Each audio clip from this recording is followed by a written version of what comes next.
Siguro, karamihan sa atin ang pamilyar sa mga sakit na ito. Zika virus, SARS, H1N1 at Ebola. Sino ba namang hindi nakakaalam sa mga uri ng sakit na yan, na isa sa mga umalarma at tunay ngang kinatakutan sa sangkatauhan. Ngunit ilan lamang yan sa mga sakit na lumaganap at naging sanhi ng pagkawala ng maraming buhay sa iba't ibang panig ng mundo. Ngunit alam nyo ba na may isang sakit na nakahilera at patuloy na pinag-aaralan ng WHO o ng World Health Organization na sinasabing maaaring umubos sa kalahati ng populasyon sa mundo o maging dahilan ng pagpuksa sa sangkatauhan? At ito ang tinatawag nilang Disease X. Ano nga ba ang Disease X at paano ito pinaghahandaan ng WHO at maging sa iba't ibang panig ng mundo? Ang Disease X ay sakit na hindi pa talagang lubos na pulido ang pagkakakilanlan kung ano nga ba ang sakit na ito at kung saan ito nagmumula. At bakit nga ba pinaghahandaan at priority ng WHO ang pag-aaral sa sakit na ito, bagamat hindi pa naman ito maituturing na isang disease o virus at prediction pa lamang ito na maaaring maging potensyal na epidemic na sakit sa mga susunod na panahon. Ang Disease X ay code lamang na ginamit para sa sakit na ito dahil hindi pa talaga lubos na pulido ang pag-aaral dito. Ngunit ayon sa WHO na ang Disease X ay mas delikado o mas deadly kaysa sa Ebola at H1N1 kung ito ay mabubuo bilang disease o virus.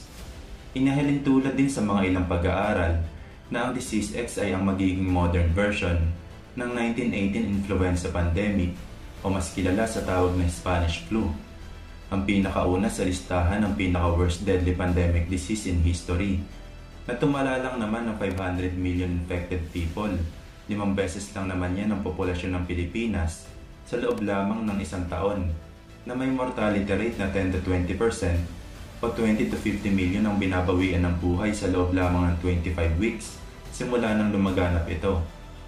Ngunit iba pa din ang nagbabandyang panganib na maaaring idulot ng Disease X na sinasabing may potensyal at kakayahang kumitil ng buhay ng 80 million infected people sa loob lamang ng 36 hours.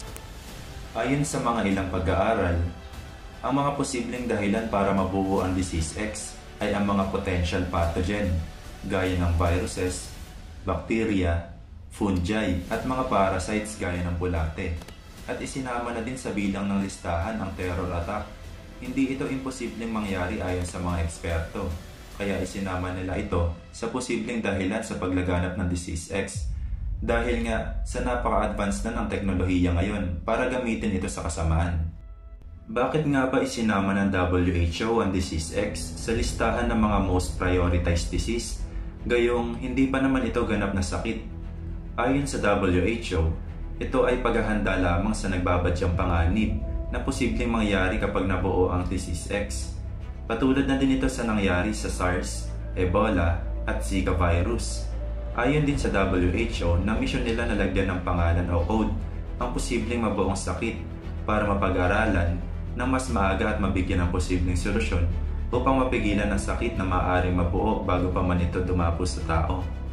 Kayo mga quiz, pabor ba kayo sa ginawa ng WHO sa paglabas ng listahan ng mga prioritized disease gaya ng Disease X, gayong hindi pa naman ito ganap na sakit?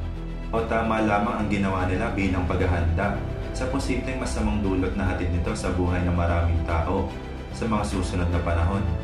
Just comment down below mga quiz kung ano ang mga kasagutan at opinion ninyo. Huwag nyo natin kalimutan mag-subscribe at i-like ang video na ito. At syempre, i-turn on nyo na din ang notification bell para updated kayo sa mga future videos ko.